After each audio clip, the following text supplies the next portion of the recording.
Hello guys, what's up? How are you all? I hope you're all fine. सो बच्चे, आज की इस video में हम कवर करेंगे मॉक टेस्ट आपके लिए फाइनेंस अकाउंट असिस्टेंट के लिए, जिसमें हमारा रहेगा आज का जो कंपोनेंट रहेगा वो रहेगा अकाउंटेंसी एंड बुक कीपिंग। ठीक है बच्चे, अगर अभी तक आप हमारे चैनल पर नए हैं तो बच्चे प्लीज़ करके चैनल को सब्सक्राइब कर दें और इस वीडियो को लास्ट में शेयर भी करना। जैसे कि आप ये मॉक टेस्ट अपने एग्ज़ाम में दे रहे हैं, ठीक है, जैसे ही क्वेश्चन आपके सामने आएगा तो आपको कमेंट बॉक्स में इसका आंसर करना होगा। ठीक है, तो आप हमारी एप्लीकेशन भी डाउनलोड कर सकते हो। ठीक है, जहाँ पे आज आपको मैं बता दूं पहले ही, आज गाइज ऑफर चल रहा है हमारा, अपनी स्क्रीन पे आप देख रहे होंगे 150 प्लस आपको मिलेंगे बच्चे मॉक टेस्ट। ठीक है, जिसमें आपको कुछ रहेंगे सेक्शनल टेस्ट और वहाँ पे 5 फुल मॉक टेस्ट आपके लिए रहने वाले हैं। ठीक है बच्चे, सिर्फ 150 प्लस यहाँ पे मिलेंगे आपको 99 रुपीज़ में। सिर्फ ये ऑफर आपको आज के लिए ही है। ठीक है, कल से इसकी प्राइस फिर से 149 हो जाएगी। आज के लिए आपको ईद का बच्चे ऑफर है। ठीक है, इसमें आपको लगाना है क्या है, कूपन कोड जो आपको लगाना है कैपिटल लेटर में ईद और डबल एफ करके आपको लगाना है कूपन कोड में, तो आपकी जो 149 से प्राइस 99 हो जाएगी। आज 12 बजे तक आपके लिए ऑफर है, आप इसको अवेल कर सकते हो। ठीक है बच्चे, तो शुरू करते हैं आज का अपना हम मॉक टेस्ट। तो इसके लिए आपको पहले ऐप डाउनलोड करनी पड़ेगी, लिंक आपको डिस्क्रिप्शन बॉक्स में मिल जाएगा बच्चे। ठीक है, 30 मार्क्स का होगा और 30 मिनट्स आपको यहाँ पर मिलने वाले हैं इस मॉक टेस्ट में। अच्छे से इस मॉक टेस्ट हम करेंगे।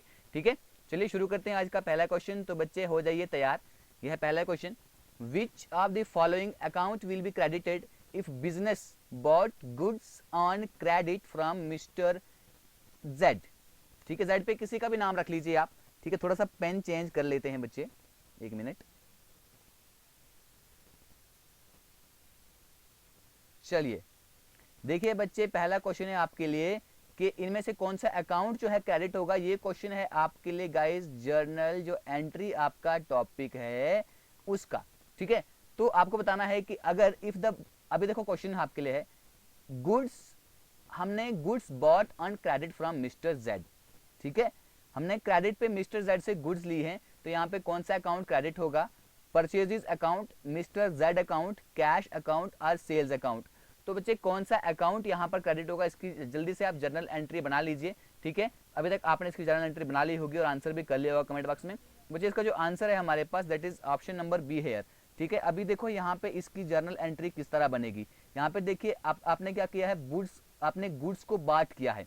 ठीक है, क्रेडिट पे लिया है मिस्टर जेड से। जब भी मिस्टर जेड यहाँ पे नाम आया है मतलब आपने मिस्टर जेड से ही आपने क्रेडिट किया है, तो यहाँ पे आपका क्या होगा, आपका जो जर्नल एंट्री बनेगी इस तरह से बनेगी आपकी, purchases account debit to mister Z account credit. ठीक है बच्चे, तो यहां पर क्रेडिट कौन सा अकाउंट होगा, मिस्टर जेड। अगर आपसे पूछा जाता कि डेबिट कौन सा होता तो आपको बोलना था परचेजेस अकाउंट, ए आपका आंसर होता। ठीक है, चलिए अगला क्वेश्चन देखते हैं बच्चे। अगला क्वेश्चन है हमारे पास, the system of recording transaction based on dual aspect. दो ड्यूअल एस्पेक्ट पे जो हम ट्रांजैक्शन को क्या करते हैं, रिकॉर्ड करते हैं, इस सिस्टम को अपन क्या कहते हैं, double account system, double entry system, single entry system और मॉडर्न एंट्री सिस्टम। तो बच्चे इसको हम कहते हैं, क्या कहते हैं, जल्दी से कमेंट बॉक्स में कर लीजिए, क्योंकि ये क्वेश्चन गाइस, इस जो हमारा आज का मॉक टेस्ट है इस क्वेश्चन को मैं सबसे इजीएस्ट क्वेश्चन मानता हूं। ठीक है, हलवा क्वेश्चन जिसको आप बोलेंगे ना। ठीक है, तो इस क्वेश्चन का आंसर जल्दी से कमेंट बॉक्स में कर लीजिए। नहीं कि जितने बच्चे देखेंगे यार, 200 300 400 कितने बच्चे देखेंगे, ठीक है, वो मुझे पता नहीं कितने देखेंगे। तो क्या करना है आपको, इस क्वेश्चन का आंसर करना है कमेंट बॉक्स में। नहीं कि 400 बच्चे देखेंगे तो 400 कमेंट आने चाहिए। तो जिसको हम बोलते हैं डबल एंट्री बुक कीपिंग, इसको हम ठीक क्या बोलते हैं, डबल एंट्री सिस्टम भी बोलते हैं।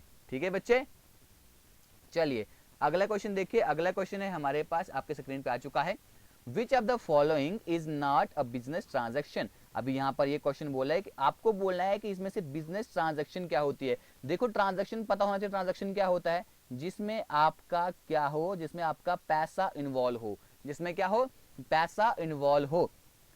Bot furniture of 10,000 for business, business के लिए मैंने फर्नीचर को खरीदा 10,000 रुपए का। ठीक है, paid for salaries of employees 5,000, मैंने 5,000 रुपए की सैलरी एम्प्लॉइज को दी, क्या ये ट्रांजैक्शन है। पेड सन्स फीस, मैंने अपने बच्चों की फीस उसने पर्सनल बैंक अकाउंट से दी 20,000, क्या ये मेरी बिजनेस ट्रांजैक्शन है, या मैंने बच्चों की फीस बिजनेस से 2000 रुपया दी। अभी यहाँ पर इतनी चीजें देख रहे हैं, तो ये कोई आपको ट्रांजैक्शन लग रही है? ये इनमें से आपको कोई भी ट्रांजैक्शन नहीं लगेगी, बल्कि आपने बिजनेस के लिए क्या खरीदा, बिजनेस के लिए अगर आपने, सॉरी यहाँ पे नाट बोला है, ठीक है ठीक है ठीक है, यहाँ पे नाट बोला है, आपने पर्सनल बैंक अकाउंट से दी है। कहां से दी है? पर्सनल बैंक अकाउंट से दी है, तो ये बिजनेस ट्रांजैक्शन हमारे पास नहीं होगी। तो बाकी हमने क्या किया, फर्नीचर खरीदा, एम्प्लॉयज को सैलरीज दी, तो वो भी कहां से है, बिजनेस में से ही दी ना, ठीक है। उसके बाद बच्चे की फीस दी, कहां से दी, बिजनेस से फीस दी, तो ये भी हमारे पास क्या होगा, बिजनेस ट्रांजैक्शन होगी। तो सी आपका यहाँ पे बिल्कुल सही उत्तर होगा, ठीक है। थोड़ा डाउट हो गया था। चलिए क्वेश्चन देखिए बच्चे,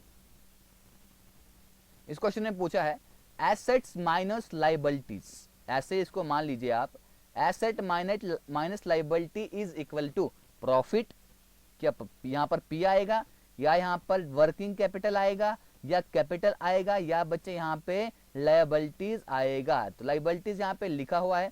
अभी देखिए आपको पता होना चाहिए कि हमारे पास क्या होता है, assets is equal to liability plus capital, ठीक है। ये आपको पता है, आपकी अकाउंटिंग इक्वेशन है।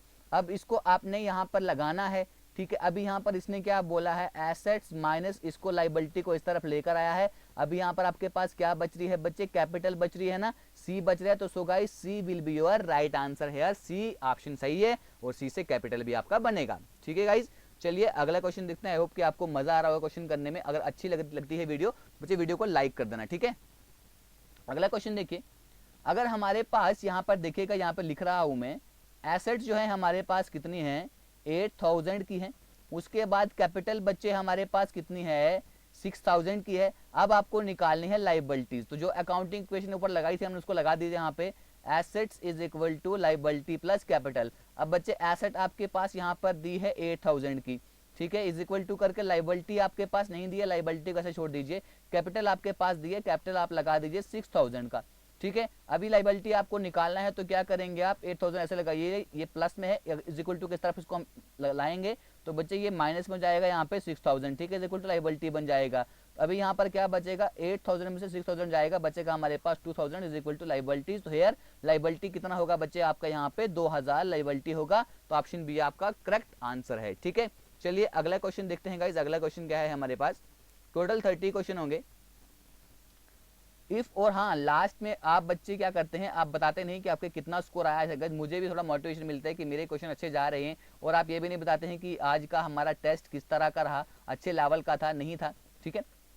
If an account has a credit balance, अगर हमारे अकाउंट का क्रेडिट बैलेंस होगा, ठीक है, अगर हमारा क्रेडिट बैलेंस होगा, तो उस वक्त क्या होगा, इसका मतलब क्या है, both debit and credit side equal. क्या हमारी डेबिट साइड और क्रेडिट साइड इक्वल है, ये पहला ऑप्शन है। दूसरा बोलता है टोटल ऑफ डेबिट साइड, ये बोलता है कि डेबिट साइड जो होगा क्रेडिट साइड से ज्यादा होगा, कि तब उसको हम डेबिट क्रेडिट बैलेंस बोलेंगे। तीसरा ऑप्शन बोलता है बच्चे, जो क्रेडिट साइड होगा, जो क्रेडिट साइड होगा वो ज्यादा होगा किससे, डेबिट साइड से। तो बच्चे आपको पता होना चाहिए, अगर आपका डेबिट साइड बड़ा है, इसको हम बोलेंगे डेबिट बैलेंस। कौन सा बैलेंस बोलेंगे, डेबिट बैलेंस। अगर आपका क्रेडिट साइड बड़ा है, तो उसको हम बोलते हैं क्रेडिट बैलेंस। तो गाइज आपको पता लग गया होगा कि आंसर हमारा क्या है, ऑप्शन नंबर सी यहाँ पे बिल्कुल सही आंसर है, ठीक है। अब अगला क्वेश्चन है गाइज हमारे पास, how much kind of cash book. जो हमारे पास कैश बुक्स होती हैं वो कितने किस्म की होती हैं, 2, 3, 4, ठीक है। तो बच्चे आपको पता है कि हमारे पास कितने किस्म की कैश बुक होती है, आपको पता है कि हमारे पास क्या होती है, सिंगल कॉलम कैश बुक होती है कि नहीं होती है, एक हो गई। दूसरी होती है हमारे पास बच्चे डबल कॉलम कैश बुक होती है, हो गई 2 हमारे पास। तीसरी होती है हमारे पास ट्रिपलेट भी बोलते हैं इसको, ठीक है, ट्रिपल कॉलम कैश बुक हो गई हमारे पास 3। चौथी होती है बच्चे हमारे पास पेटी कैश बुक, ठीक है। पेटी कैश बुक में हम कौन सा सिस्टम यूज करते हैं, इम्प्रेस सिस्टम, याद रखिएगा गाइस, इसमें हम कौन सा सिस्टम यूज करते हैं, इम्प्रेस सिस्टम हम यहाँ पे यूज करते हैं। तो बच्चे ऑप्शन कौन सा होगा आपका, सी यहाँ पे सही उत्तर होगा, ठीक है। 4 किस्म की हमारे पास कैश बुक्स होती है। यहाँ पर जो आंसर है ये गलत, इसको छोड़ दीजिएगा, ठीक है। चलिए अगले क्वेश्चन पर मूव ऑन करते हैं। देखते हैं यहाँ पे बोला है कि जो हमारा अकाउंटिंग साइकिल है वो यहाँ पर इनमें से कौन सा दुरुस्त है। ए, पहले जर्नल होता है, trial balance, ledger, transaction analysis, या पहले ट्रांजैक्शन एनालिसिस होगा, उसके बाद जर्नल होगा, ट्रायल लेजर होगा, ट्रायल बैलेंस होगा, या पहले परचेजेस होंगी, फिर जर्नल होगा, लेजर होगा, ट्रायल बैलेंस होगा। देखिए परचेजेस का तो कहीं पे जिक्र नहीं आता है, लेकिन अभी हम बताएं, सबसे पहले हमें क्या करना पड़ता है बच्चे, हमें आइडेंटिफिकेशन करना पड़ता है कि हमारी कौन सी बिजनेस ट्रांजैक्शन है, कौन सी नहीं है। ठीक है, मतलब यही हो गया हमारा ट्रांजैक्शन एनालिसिस करके। उसके बाद हम क्या बनाएंगे, उसका हम बनाएंगे बच्चे जर्नल। जर्नल के बाद क्या हम बनाएंगे, लेजर। ठीक है, लेजर में देखेंगे क्या हमारा ट्रायल बैलेंस आ रहा है, तो ट्रायल बैलेंस अभी यहाँ पर कौन सा जुड़ रहा है, आपका बी यहाँ पे सही उत्तर हो रहा है ना बच्चे, तो बिल्कुल हमारा ट्रायल बैलेंस होगा। उसके बाद ट्रायल बैलेंस के अगले वाला क्या क्वेश्चन, कौन सा सिस्टम होता है, वो आप मुझे बताएंगे। ठीक है, इसको इतना तो पता होगा कि आपको यहाँ पे फाइनेंशियल स्टेटमेंट होता है। अब फाइनेंशियल यानी कि फाइनेंशियल स्टेटमेंट जो हमारा फाइनल स्टेटमेंट होता है, तो पहले कौन सा आता है वो मुझे आप बताएंगे। ठीक है, कमेंट बॉक्स में करके जरूर बताएंगे इस क्वेश्चन का आंसर आप।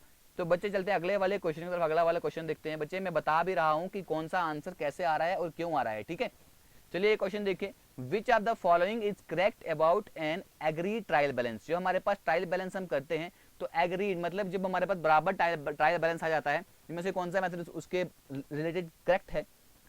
डेबिट और क्रेडिट एस्पेक्ट जो होते हैं हर एक ट्रांजैक्शन के, उनको रिकॉर्ड किया जाता है। दोनों बुक्स जो होती हैं अरिथमेटिकली करेक्ट होती हैं, जो भी किताबें हमारे पास होती हैं जर्नल लेजर। उसके बाद डेबिट एंड क्रेडिट कॉलम जो होते हैं ट्रायल बैलेंस के, ठीक है, उनको करेक्टली टोटल किया जाता है, या ऑल ऑफ द अबव। तो एग्रीड टोटल बैलेंस हमारे पास कब होता है बच्चे, तो इसका आंसर देख लेते हैं क्या है हमारे पास। इसका आंसर है हमारे पास ऑप्शन नंबर डी। ठीक है, यानी कि देखिए जब आपका डेबिट कॉलम और क्रेडिट कॉलम क्या होगा, जब दोनों इसको करेक्टली टोटल किया होगा तब भी हमारा एग्री हो जाएगा। ठीक है, या जब हमारी अर्थमेटिकली, देखो हम क्या ट्रायल बैलेंस में अपन देखते क्या है, ट्रायल बैलेंस में हम खाली ये देखते हैं ना कि हमारी अर्थमेटिकल एक्यूरेसी है या नहीं है। ठीक है, क्या हमने टोटल ऊपर बराबर किया है या नहीं है। तो ठीक है, तो ये सारे ऑप्शन ऊपर के बिल्कुल दुरुस्त हैं। ठीक है, चलिए बच्चे अगला क्वेश्चन देखते हैं। अगला क्वेश्चन, तो कल यार एक बच्चे का कमेंट आया था यहाँ पे, बोलता है सर आप ज़्यादा बोलते हैं। ठीक है, अगर देखो अगर हम आपके लिए मेहनत करते हैं 2 से 3 आवर लग जाते हैं आपका एक मॉक टेस्ट बनाने में। ठीक है, अगर आप कोई बना सकते हैं ना तो बना के दे दीजिएगा मुझे। ठीक है, या आप ही पढ़ा लीजिएगा। देखिए मॉक टेस्ट बनाने में कम से कम 2 से 3 घंटे लगते हैं, और हम बोलते क्या है, लाइक करो और सब्सक्राइब करो और शेयर करो, इतना ही बोलते हैं। इससे ज़्यादा कभी मैंने कुछ बोला नहीं ना बोला, तो फिर आप फालतू की कमेंट ऐसे नहीं किया कीजिए। ठीक है, जो फालतू कमेंट करेगा वो ब्लॉक हो जाएगा, सिंपल मैं आपको बता दूं पहले ही। 2 मेथड्स आप प्रिपेयरिंग, हाँ इतना बोल सकते हो कि सर आप थोड़ा सा और हाई लेवल कीजिए। ठीक है, आप सजेशन दे सकते हो। ठीक है, सजेशंस आप दे सकते हो, सजेशंस के लिए आपके लिए कमेंट बॉक्स हमेशा खुला रहेगा। ठीक है, ऐसे थोड़ा हमें भी हर्ट होता है। ट्रायल बैलेंस को प्रिपेयर करने के 2 मेथड के नाम आपको बताने हैं। ठीक है, financial method and total method, total method and normal method, balance method and financial method. ठीक है, ये 128 ऐसे आ गए यहाँ पे, इसको छोड़ दीजिए। ठीक है, balance method and total method. तो बच्चे कौन सा मेथड हमारे पास यहाँ पर होता है क्या करने के लिए, ट्रायल बैलेंस को बनाने के लिए। तो बच्चे balance method and total method आपने देखा होगा, ये दोनों मेथड होते हैं जिसके द्वारा हमारा फाइनेंशियल ट्रायल बैलेंस जो उसको बनाया जाता है। तो बच्चे अगला क्वेश्चन आ गया आपके सामने, interest on loan paid by a business. एक बिजनेस के द्वारा लोन जो है, इंटरेस्ट जो हमने लोन लिया उसके ऊपर जो हमारा इंटरेस्ट था उसको पेड किया किसी बिजनेस के द्वारा। ठीक है, बिजनेस के द्वारा इंटरेस्ट को पेड किया गया, उसे हम किसकी एग्जांपल है, रेवेन्यू एक्सपेंस हो गया आपका, या आपकी इनकम है, या आपका एसेट है, या रिटर्न आउटवर्ड जो आपने बाहर रिटर्न करना था आपने वो किया। तो बच्चे देखिए इंटरेस्ट ऑन लोन, तो आपने लोन लिया था, आपने उसके ऊपर इंटरेस्ट पे किया है। ठीक है, आपने पे किया यानी कि दिया है, वो आपका क्या है, तो वो आपका रेवेन्यू का एक्सपेंस है, क्योंकि आपने क्या किया है, इंटरेस्ट पे किया है। ठीक, चलिए गाइस अगला क्वेश्चन देखते हैं। अगला क्वेश्चन क्या है हमारे पास, देखिए अच्छी लग रही है वीडियो तो प्लीज वीडियो को लाइक कर दीजिएगा, मैं इतना ही कहता हूं, ज्यादा मैं नहीं कहता। ठीक है, द एलोकेशन, वो भी अच्छी लग रही है तो, अदरवाइज नो इन्फोर्समेंट, इन्फोर्समेंट में बिल्कुल भी नहीं करता। ठीक है, चलिए क्वेश्चन देख लीजिए, allocation of the cost of, ये आ गया कॉस्ट अकाउंटिंग से आपका question, allocation of the cost of tangible plant asset. जो एलोकेशन है किसकी, जो टेंजिबल प्लांट एसेट आपके उसकी कॉस्ट की, to expense in the period, किसी पीरियड में, इन विच सर्विसेज, जिस वक्त आपने सर्विसेज क्या की है, रिसीव की है किसी एसेट से, उसे हम क्या बोलते हैं, ठीक है, उस एसेट का जो आपका एक्सपेंस हुआ है किसी पीरियड में। एप्रिसिएशन, डेप्रिसिएशन, फ्लक्चुएशन या इनमें से कोई भी ऑप्शन करेक्ट नहीं है। तो बच्चे देखिए यहाँ पर क्या है, किसी जो आपके पास टेंजिबल प्लांट है, या प्लांट का मतलब ये वाला प्लांट नहीं जो हम प्लांट लगाते हैं, बल्कि आपने कोई मशीनरी ली है, ठीक है, या आपने कोई इंडस्ट्री खोली है, तो उसके एलोकेशन करना उसकी कॉस्ट को, उसे हम बोलते हैं बच्चे विद द टाइम बीइंग, जब पीरियड उसका ज़्यादा बढ़ जाता है उसे हम बोलते हैं डेप्रिसिएशन। क्या बोलते हैं, डेप्रिसिएशन। इसमें क्या होता है, जैसे कि आपने कोई मशीनरी ली, ठीक है, जैसे आपने कोई मशीनरी ली तो आपने 10 साल चलाई, तो उस वक्त जो इसमें क्या है, इसका वियर एंड टीयर में जो आपका खर्चा आता है, इससे जो इसकी क्या है, इस मशीनरी की 10 साल के बाद वैल्यू क्या हो जाती है, कम हो जाती है, उसे अपन बोलते हैं डेप्रिसिएशन, ठीक है। चलिए इस क्वेश्चन को देखिए, goodwill is recorded in the books. Goodwill को हम बुक्स में रिकॉर्ड करते हैं, कब करते हैं, when super profit is earned by the enterprise, जब किसी एंटरप्राइज, किसी बिजनेस के द्वारा सुपर प्रॉफिट कमाया जाता है, या मनी और money's worth is paid for acquiring goodwill, ठीक है, मनी या मनी की कीमत जो है उसको किसी गुडविल को एक्वायर करने के लिए पे किया जाता है, या management of the enterprise decides to record goodwill, जो एंटरप्राइज की मैनेजमेंट होती है वो डिसाइड करती है गुडविल को रिकॉर्ड करने के लिए। तो कौन सा ऑप्शन बिल्कुल सही है, चलिए देखते हैं इसका आंसर क्या है। देखिए गुडविल जो है बुक्स में तब रिकॉर्ड की जाती है जब मनी या मनी की वर्थ किसी गुडविल को एक्वायर करने के लिए पे किया जाता है, ठीक है। चलिए बच्चे समझ आ गया होगा। अगला क्वेश्चन देखिए, कंपैरिजन ऑफ फाइनेंशियल स्टेटमेंट, जो आपका फाइनेंशियल स्टेटमेंट है ऑफ 1 ईयर, उसको जब कंपेयर किया जाता है किसी एक साल के फाइनेंशियल स्टेटमेंट को, बैलेंस शीट को किसी दूसरे के साथ, ठीक है, इज पॉसिबल ओनली व्हेन, ये कौन से कंसेप्ट के जरिए पॉसिबल हो सकता है, जब कौन सा कंसेप्ट फॉलो करें हम, going concern concept, accrual concept, consistency concept और मटेरियलिटी कंसेप्ट। तो बच्चे जो फाइनेंशियल स्टेटमेंट आपको कंपेयर करना है उसके लिए आपको कम से कम कंसिस्टेंसी होनी चाहिए, ठीक है। जब आपके पास आपने एक साल बिजनेस को चलाया, अगले साल चलाया ही नहीं, तो किस तरह से आप इसको कंपेयर करेंगे, ठीक है, कंपेयर नहीं ना होगा, इसलिए आपको कंसिस्टेंसी का कंसेप्ट जो है यहाँ पर फॉलो करना पड़ेगा, ठीक है बच्चे। चलिए अगला क्वेश्चन देखिए यार, अगला क्वेश्चन है हमारे पास, एक ट्रेडर ने क्या किया, गुड्स को परचेज किया, कितना, 2.5 लाख रुपए का, ठीक है, उसमें से 70% जो है गुड्स उसने बेच दी उस साल। उसके बाद जब 31 दिसंबर के एंड में क्या हुआ, मार्केट वैल्यू जो थी इन गुड्स की, यानी कि वो गुड्स जो है मार्केट में कितने की बिक्री थी, कितने की थी, 5 लाख रुपए की थी, ठीक है, 2.5 लाख की खरीदी थी उसने, तो अब उनकी मार्केट वैल्यू 5 लाख रुपए की हो गई। बट लेकिन ट्रेडर ने उसको अपनी बुक्स ऑफ जो उसकी अकाउंट थी उसमें रिकॉर्ड किया उसने 75,000 का, ठीक है, सॉरी 7,50,000, ठीक है, 7.5 लाख का। अब इसमें से कौन सा कंसेप्ट उसने वायलेट किया, अभी यहां पर क्या करते हैं, मार्केट वैल्यू पे उसने क्या किया, उसने मार्केट वैल्यू क्या रख दी, ये रख दी उसने। अब उसने कौन सा कंसेप्ट यहाँ पे वायलेट किया, money measurement concept, conservatism concept, consistency concept या नन ऑफ दीज। तो बच्चे उसने जो यहाँ पर कंसेप्ट इसने यहाँ पर किया कंजर्वेटिज्म, ठीक है, कंजर्वेटिज्म का कंसेप्ट उसने किया, और इसको हम क्या बोलते हैं, इसको हम प्रूडेंस भी बोलते हैं, ठीक है। चलिए अगला क्वेश्चन देखते हैं बच्चे, अगला क्वेश्चन क्या है हमारे पास, इस क्वेश्चन को देखिए अच्छे से।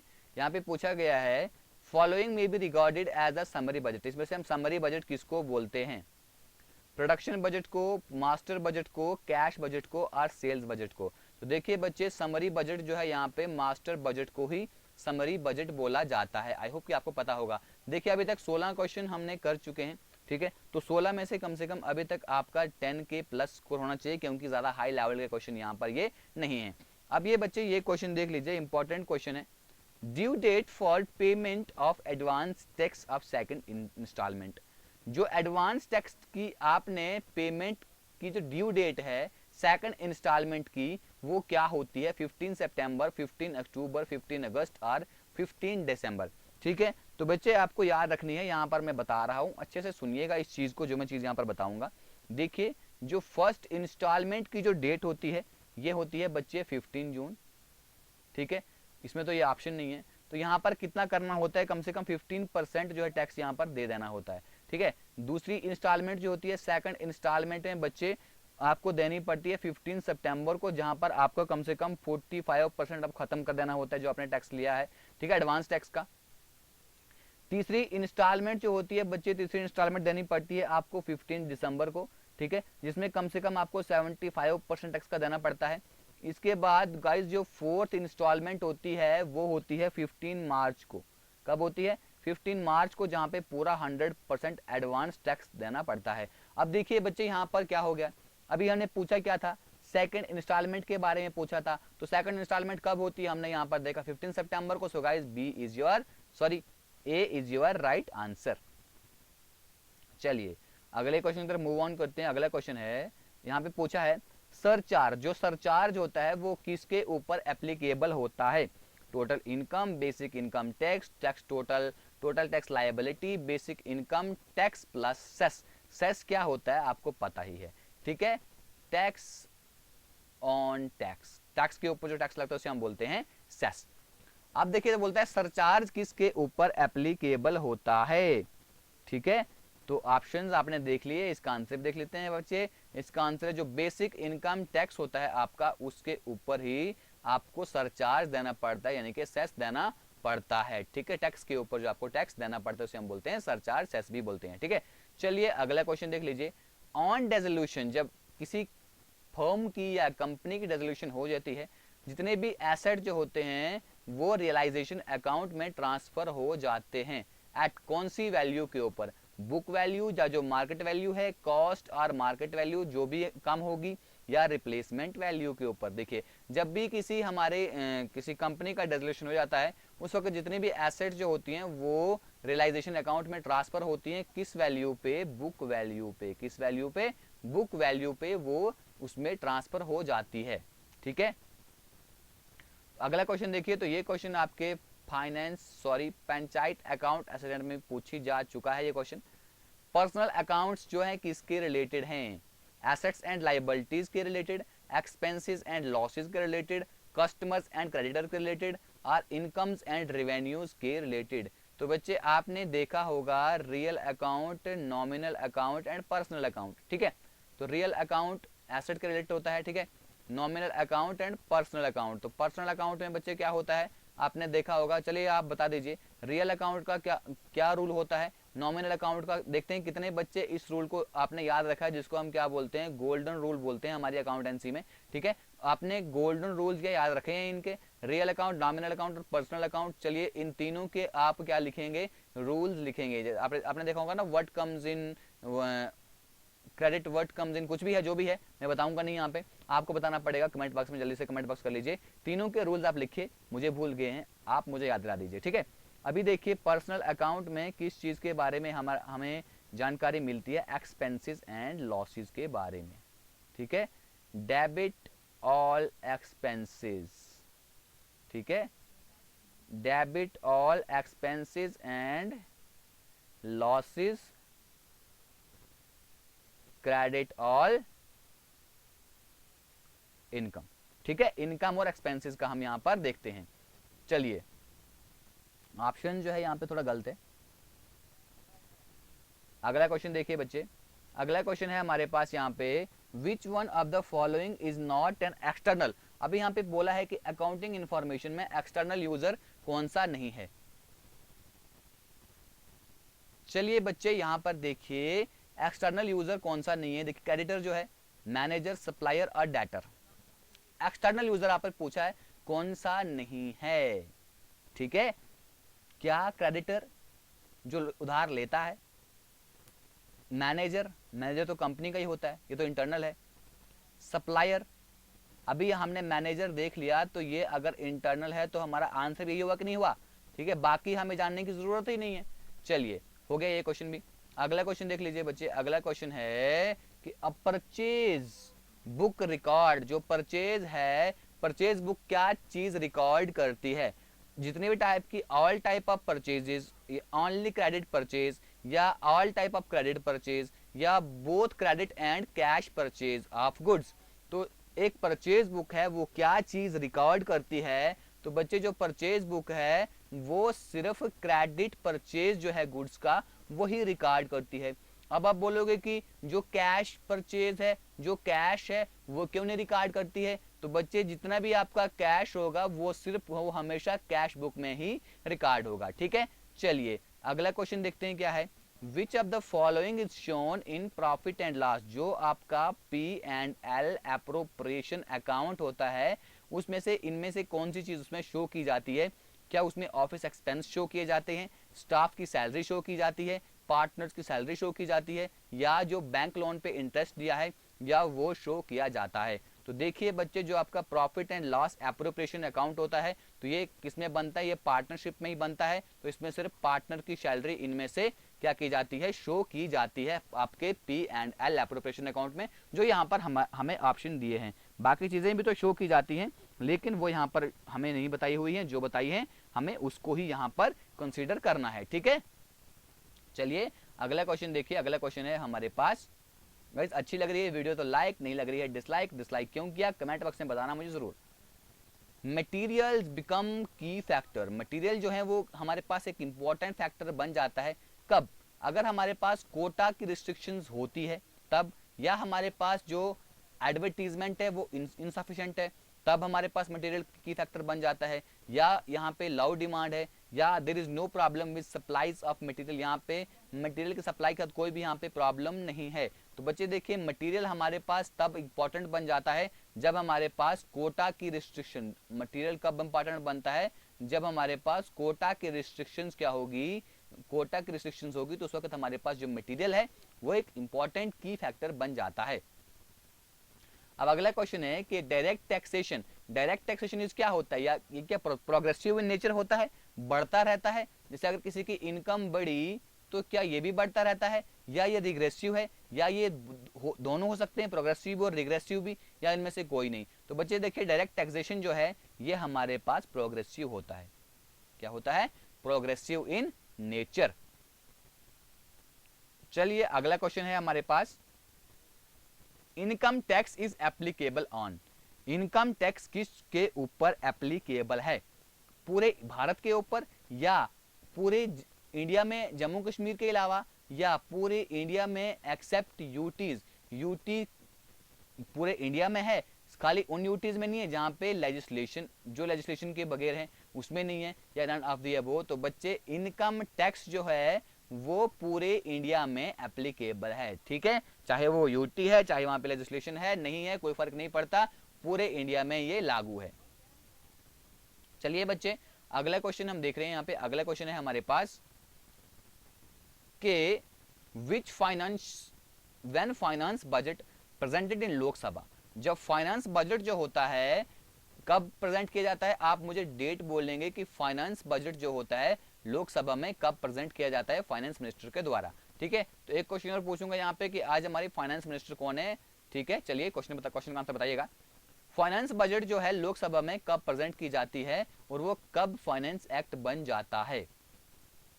जब दोनों हाउसेज में पास हो जाए, जब लोकसभा में प्रेजेंट हो जाए, जब राज्यसभा में प्रेजेंट किया जाए, जब प्रेसिडेंट उसको अपनी असेंट देगा। देखिए कभी भी कोई भी हमारे पास बिल जो होता है तभी एक एक्ट बनता है जब उसके ऊपर लोकसभा और राज्यसभा से जब वापस होकर आए, जब लोकसभा में भी राज्यसभा में भी उसको क्या कर दिया जाए?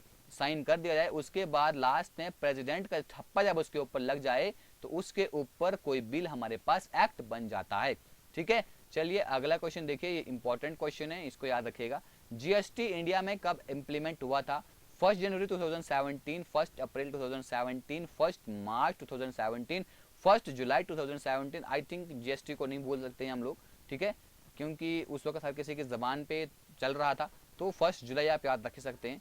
ठीक है, चलिए इस वीडियो का यार ये मुझे लगता है इसमें 29 क्वेश्चन ही है। ठीक है, 30th क्वेश्चन कहीं मिसिंग है, वो शायद लगाना भूल गया हूँ जल्दी में। तो चलिए 29 क्वेश्चन ही, लेकिन आप क्या करेंगे 29 क्वेश्चन के बाद आप मुझे बोलेंगे कि आपने 29 में से कितना स्कोर किया। ये आप सबके लिए जरूरी है, सब बोलना please. What is the due date of filing of return of income of Mr. A? इसमें से बहुत सारे लोगों का ये क्वेश्चन का आंसर गलत होगा। क्यों? क्योंकि यहाँ पे एक 2021 में एक अमेंडमेंट हुई है, उसमें कुछ चेंजिंग्स आई हैं, वो देखते हैं। अभी जो है रिटर्न ऑफ इनकम, ठीक है, इनकम का रिटर्न जो भरते हैं उसकी ड्यू डेट क्या है। अगर मिस्टर ए ने भरना है जिसकी ग्रॉस रिसीट जो है किसी प्रोफेशन से उसके पास जो पैसा आया वो 75 लाख है ड्यूरिंग फाइनेंशियल ईयर है, फाइनेंशियल ईयर 2021 में उसकी टोटल इनकम जो है 7.5 लाख है, ठीक है। अब यहाँ पर देखिए उसको ड्यू डेट क्या होगी उसकी, ये मैं आपको बता दूंगा। ये यहाँ पर अमेंड हुआ था फाइनेंस एक्ट 2021 के में, ये फाइनेंस एक्ट के द्वारा इसको अमेंड किया गया है, जहां पे फिलिंग ऑफ रिटर्न, ठीक है, फिलिंग ऑफ रिटर्न की जो डेट रखी गई है बच्चे, ये आपका ए ऑप्शन सही है, ठीक है। ये यहाँ पे गलत है क्योंकि ये अमेंड हो चुका है, मैंने बाद में देखा। तो यहाँ पर क्या है 31 जुलाई आप क्या कर सकते हैं, रिटर्न ऑफ इनकम का इसको फिल कर सकते हैं, ठीक है।